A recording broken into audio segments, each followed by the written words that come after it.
আজ তো ধর্ষকের কোনো বিচার হচ্ছে না, ধর্ষণ হচ্ছে পাইকারি দরে, বিচার হচ্ছে না। আইন এমন ভাবে ঘোরানো পেঁচানো, ধর্ষকগুলি খালাস পেয়ে যাচ্ছে। আবার নতুন কিছু ধর্ষক তৈরি হয়েছে, ধর্ষণ করে মেয়েটাকে হত্যা করে।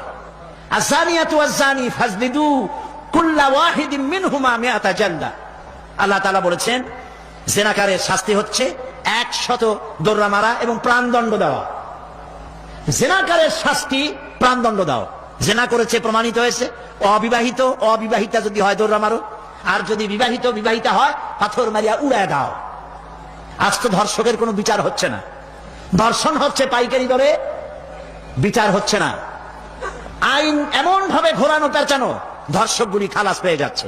আবার নতুন কিছু ধর্ষক তৈরি হয়েছে, ধর্ষণ করে মেয়েটাকে হত্যা করে।